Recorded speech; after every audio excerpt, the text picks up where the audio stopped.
Bonjour à tous et bienvenue à votre magazine mensuel consacré à l'agriculture. Résultats des recherches agricoles, bonnes pratiques agricoles, financement de l'agriculture, transformation, bref, toutes les questions en rapport avec l'agriculture seront abordées ici dans votre magazine.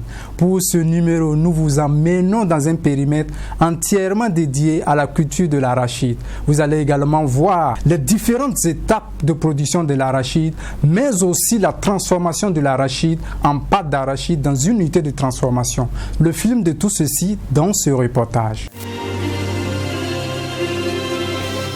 Gampela, sortie est de Ouagadougou, univers d'un spécialiste de l'arachide.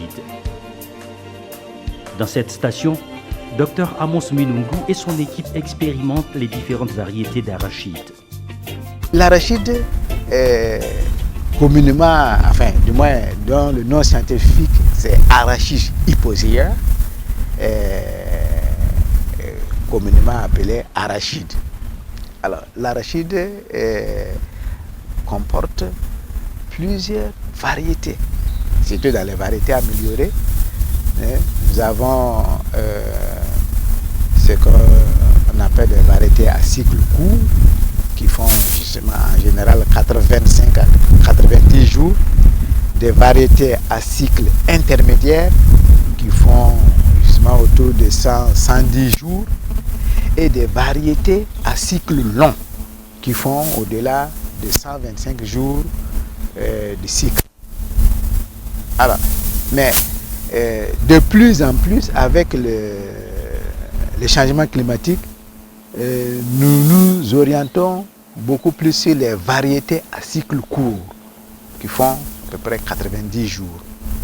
Et dans une moindre mesure, les variétés à cycle intermédiaire qui font à peu près 110 jours pour les zones vraiment plus pluvieuses, les zones sud et ouest.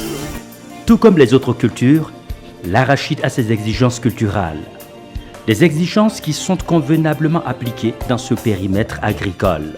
Nous recommandons aux producteurs de faire toujours un labour à plat et ensuite de faire du bionnage. S'aimer sur bion n'est plus à démontrer parce que pour les zones soudano-sahéliennes, on arrive à améliorer les rendements en sémant donc sur bio. Cette lie, par rapport à cette lie, c'est à peu près 0,60 cm. 0,60 mètres, pardon. Alors maintenant, sur la lie, entre les poquets, c'est 0,15 mètres. Donc ça veut dire 15 cm entre les poquets. Vous voyez, c'est juste l'écartement. C'est à peu près cet écartement-là. Vous voyez, 15 cm entre les poquets. Et c'est ça qui fait généralement la bonne densité. On peut s'aimer même entre les lits à 0,50. Mais nous recommandons les 0,60 pour qu'on puisse mécaniser.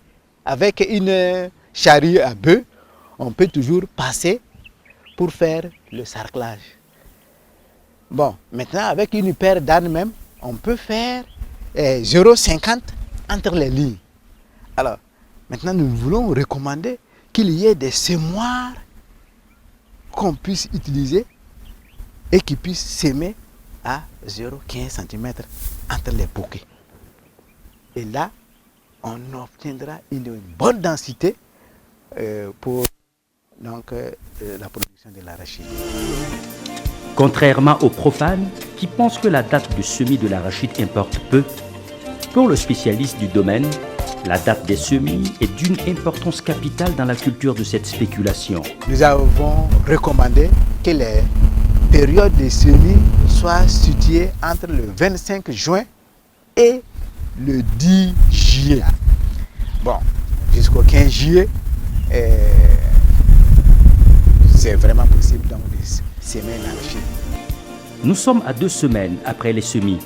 C'est la période indiquée pour l'application de l'engrais. Dr Minungu et son équipe sont sur le qui-vive. La quantité par mètre carré est minutieusement calculée afin de s'assurer du dosage exact nécessaire à chaque plant d'arachide. Il faut faire généralement des raies, mettre l'engrais et le refermer. Ça, c'est vraiment ce qu'il faut.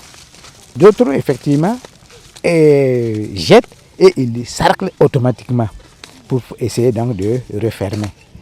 Ça aussi, c'est une autre façon de faire. On dit aux producteurs que lorsqu'on dit 100 kg à l'hectare, ça veut dire 2 sacs de 50 kg pour appliquer sur un hectare. Il est plus simple de diviser le sac en deux, puisque vous avez 2 sacs qu'il faut appliquer sur un hectare. Ça veut dire qu'un sac pour un demi-hectare et un demi-sac pour un quart d'hectare. Et ces 25 kg, il va s'arranger maintenant pour que cette quantité-là soit appliquée dans cette superficie. Alors maintenant, nous, à la recherche, nous savons de façon précise que sur une ligne donc, de 50 mètres, avec l'écartement donc de 0,60 entre les lignes, on fait cette règle de 3 simple. On sait qu'il faut 300 grammes sur la ligne.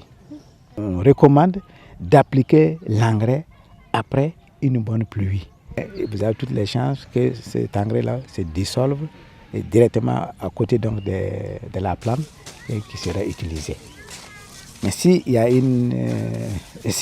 a pas d'humidité et que vous appliquez à sec, le peu d'humidité qu'il y a n'est pas suffisante pour bien diffuser l'engrais et il peut y avoir donc, comme je l'ai dit, des brûlures. Après un mois, lorsque vous appliquez l'engrais maintenant sur l'arachide, je peux dire que c'est un peu tard, sinon même trop tard. Donc l'idéal est d'appliquer, en tout cas pour ce qui concerne donc l'arachide, l'engrais soit au semis ou 15 jours après le semis. Bon, bien sûr, toute chose égale par ailleurs. Sinon, on peut aller au-delà donc de 2 semaines en fonction donc de l'humidité qu'il y a. Pour l'arachide, on ne peut qu'appliquer l'engrais composé NPK. C'est ce qu'on appelle généralement l'engrais coton. Parce qu'il n'y a pas d'autre engrais spécifique pour l'arachide. C'est l'engrais coton qui est utilisé pour l'arachide. Mais on ne met jamais l'urée sur l'arachide.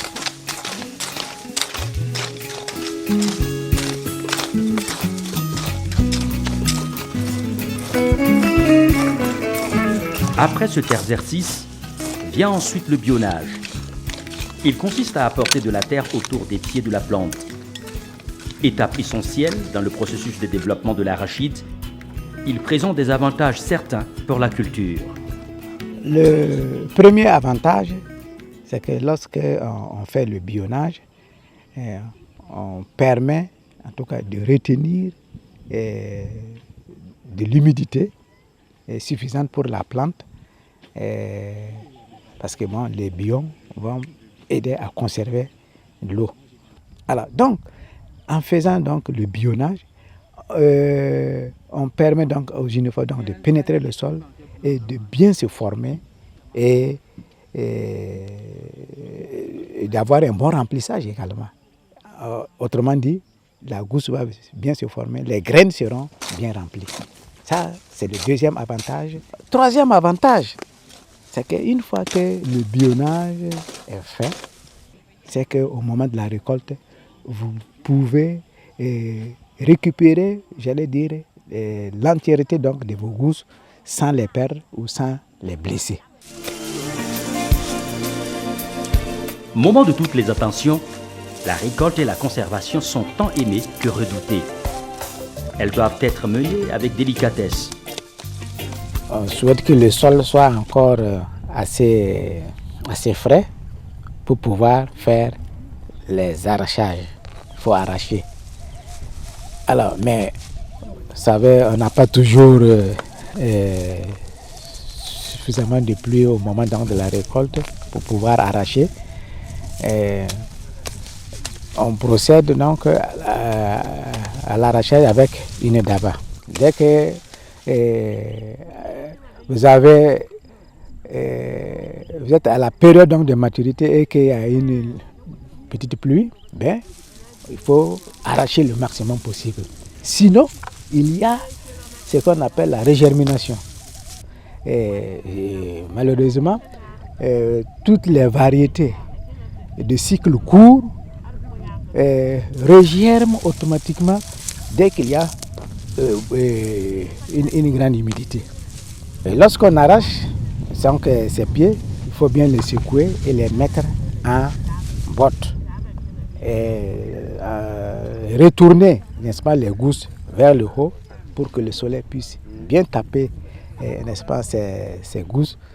Et au bout d'une semaine ou 10 jours, c'est suffisamment, c'est assez sec et on peut procéder à l'égoussage.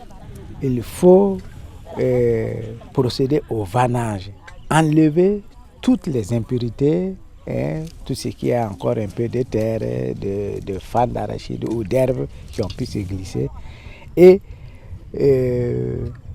procéder encore à un séchage au niveau donc de l'air, soit peut-être déjà dans des sacs, dans des petits sacs.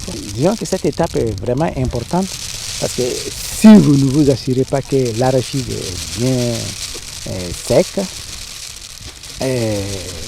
et que vous le stockez ainsi, ben, il peut y avoir des moisissures. Ce sont ces moisissures qu'on appelle donc l'aflatoxine. Et l'aflatoxine est très nocive pour la santé humaine, la santé animale d'ailleurs.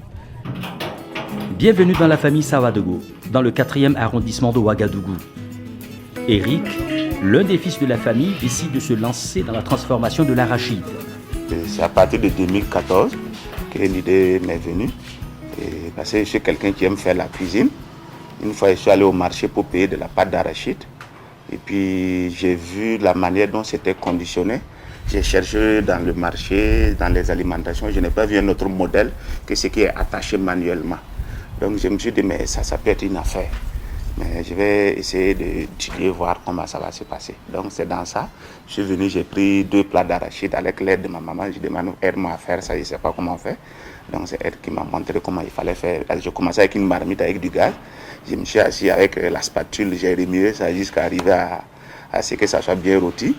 Voilà, donc j'ai fait souffler. Elle était alitée, elle a pris ça sur son lit, elle a soufflé pour moi. Voilà, et donc après je suis allé écraser, venir. Ok, j'ai mis dans des petits pots et que mes tantes ont pris immédiatement. La marmite d'alors fait désormais place à ce dispositif.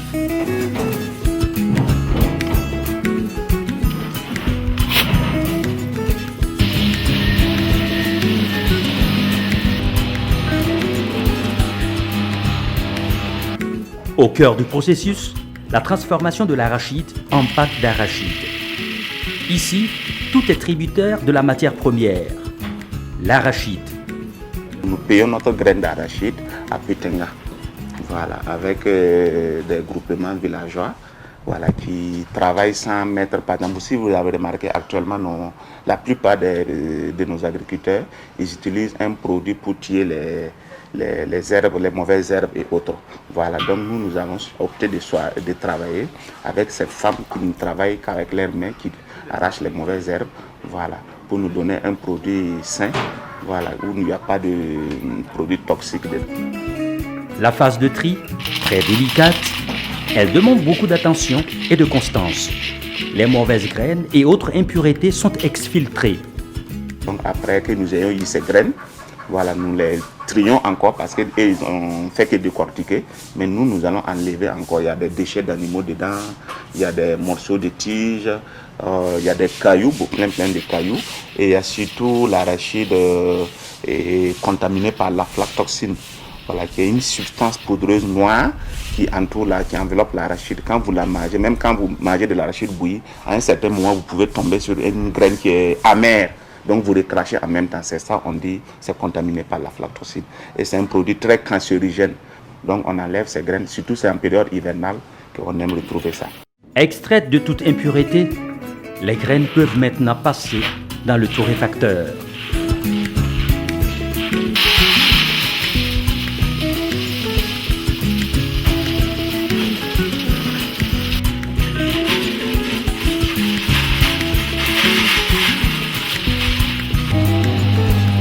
Rôties pendant 1h30 minutes, les graines sont retirées du torréfacteur, puis refroidies avant d'être débarrassées de nouveau de leur pellicule.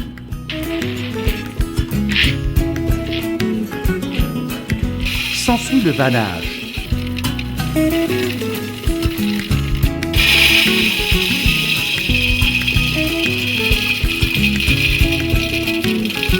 Après toutes ces étapes, direction le moulin. Les graines sont moulues finement jusqu'à obtenir une pâte homogène.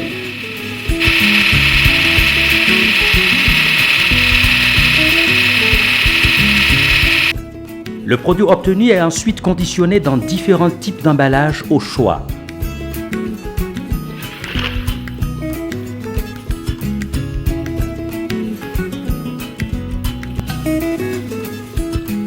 L'étiquetage, c'est la dernière phase.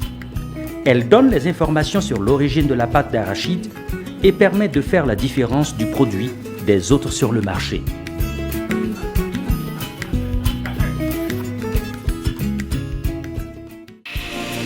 De 25 kg à ses débuts, Eric est aujourd'hui à 800 kg de pâte d'arachide transformée par mois. À côté de cette bonne note, cet entrepreneur doit aussi composer avec des problèmes. Au niveau des difficultés, les problèmes que nous rencontrons le plus souvent, c'est le financement. Je pense quand même que l'État devrait essayer de beaucoup plus venir en aide à ces jeunes qui essaient de changer quand même leur destin. Voilà, ils ont commencé une activité qui marche, ils ont juste besoin d'être soutenus. Et il y a le problème aussi de l'électricité. Voilà, donc tu commences à faire la torréfaction et à un certain moment, le courant s'en va. Donc tu attends, pendant ce temps tu ne peux pas tourner à la main parce que c'est une chaîne qui est reliée à un moteur. Voilà, en ce moment l'arachide qui touche la paroi de la turbine est en train de cramer. Des problèmes qui n'enlèvent en rien la passion et la détermination de cet entrepreneur. En tout cas, ça commence à aller. On peut mettre le carburant, on peut payer des employés, voilà, et puis on peut payer au moins un poulet pour madame de temps en temps. Voilà, donc ça, pour le moment ça va. Alors, on a foi à l'avenir parce qu'on s'est dit qu'à partir du moment que nous aimons ce que nous faisons, et nous sommes sûrs que nous allons sortir vainqueurs, on va s'en sortir dedans. Voilà. Le chômage endémique des jeunes pourrait trouver solution si et seulement si les politiques publiques encouragent et soutiennent suffisamment le courage et la vision de ces jeunes qui, comme Eric Sawadogo, osent créer de la valeur ajoutée à travers l'existant.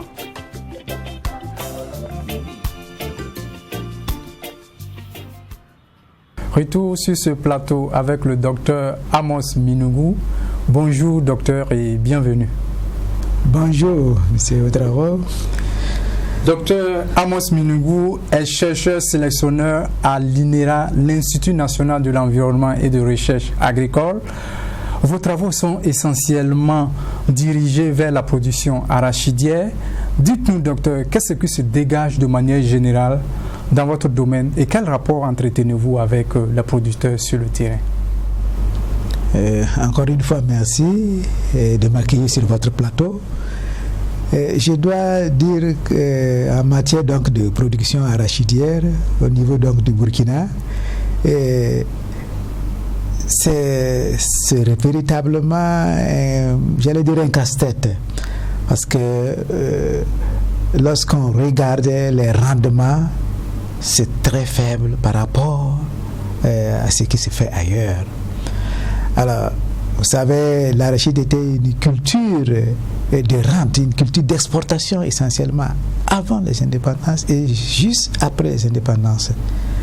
Alors, mais de nos jours, l'arachide ne s'exporte plus et c'est essentiellement une culture vivrière, c'est devenu même une culture vivrière. Et qu'est-ce qui explique cela? Alors, cela est dû à plusieurs facteurs. Premièrement, comme je le disais tantôt, les rendements sont très faibles.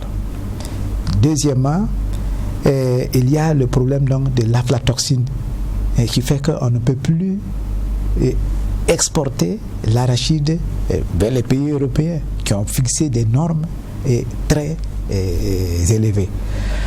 Alors, ce qui fait que la production même nationale ne suffit plus aux besoins donc, de la population, et donc on ne peut même plus parler donc, d'exportation.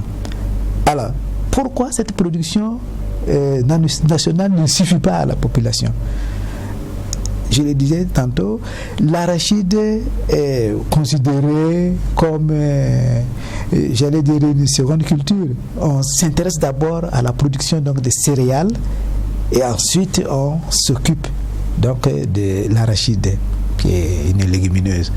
Alors, donc on la sème tardivement. On la sème tardivement. Au Burkina, on est autour de 500, même pas 900 maximum. Alors que ailleurs, on peut atteindre 2500 à 3000 kilos à l'hectare. Ok, docteur, c'est compris. Et vous avez également, nous avons également pu voir la transformation de l'arachide en pâte d'arachide. Docteur, dites-nous, la pâte d'arachide est-elle la seule utilisation que l'on peut en faire de l'arachide? Non, l'arachide a beaucoup d'usages. Et bien sûr, au Burkina, c'est surtout la pâte d'arachide qu'on voit pour faire les sauces tech-dégué. On apprécie tant. Mais la vocation première de l'arachide, c'est l'huile d'arachide. Parce que la teneur en huile est généralement entre 45 à 50% de teneur en huile. Alors, donc, généralement, lorsqu'on exportait l'arachide, c'était pour faire l'huile d'arachide. Mais bien sûr, les pâtes d'arachide se font également de façon industrielle. Et bien sûr, les tourteaux d'arachide sont très, très, très appréciés pour l'alimentation humaine et animale également. Docteur, est-ce qu'il y a des producteurs ou des entreprises qui vous approchent pour pouvoir en tout cas accompagner les producteurs sur le terrain pour qu'ils puissent avoir une variété d'arachide spécifique à leurs besoins? Oui, de plus en plus ces dernières années, il y a en tout cas certaines structures telles que la coopération belge, ENABEL, qui nous a approchés pour vraiment le développement de la culture de l'arachide dans le centre-est, la région du centre-est. Mais il y a également des industriels qui veulent de l'arachide indemne d'aflatoxine. Alors c'est Inofaso qui voudrait un accompagnement dans ce sens. Et nous avons mis au point des variétés tolérantes, n'est-ce pas, à l'aflatoxine qui sont disponibles, et nous pensons que la promotion de ces variétés-là va permettre en tout cas de réduire un tant soit peu, n'est-ce pas, la contamination aux aflatoxines. Docteur, pour terminer très rapidement, dites-nous, est-ce que au niveau de la production arachidière, vous souffrez du manque de financement de l'État? Eh bien, je crois que ça, c'est le véritable nœud du problème. J'allais dire que nos financements viennent essentiellement de la coopération internationale avec ces instituts internationaux de recherche. Bon, l'État s'occupe bien entendu de nos salaires et puis bon, des infrastructures, mais en matière de financement direct, n'est-ce pas, des activités de recherche, bon, c'est là vraiment le nœud du problème au niveau de l'État. Est-ce qu'il ne faut pas inciter le secteur privé, les acteurs économiques, les opérateurs économiques à s'intéresser à la recherche en finançant? Oui, je pense que c'est vraiment, en tout cas, peut-être lancer un appel dans ce sens, c'est que certains opérateurs économiques puissent s'intéresser, mais peut-être qu'il faut qu'au niveau de l'État, il y ait un mécanisme, n'est-ce pas, de financement. Bon, ça peut se faire de sous diverses manières, mais en tout cas, je pense que si on arrive à avoir un mécanisme donc, de financement, ça va permettre en tout cas, j'allais dire, d'améliorer sensiblement, en tout cas, la recherche et en tout cas les produits de la recherche. Merci, docteur Amos Minougou. Merci d'avoir accepté notre invitation. Et je rappelle que vous êtes chercheur sélectionneur à l'INERA, basé à Cambouensin. Merci également à vous qui nous avez suivis depuis chez vous. Encore merci. Et toute l'équipe de réalisation se joint à moi pour vous dire merci de votre fidélité. À la prochaine pour un autre numéro de votre magazine agricole.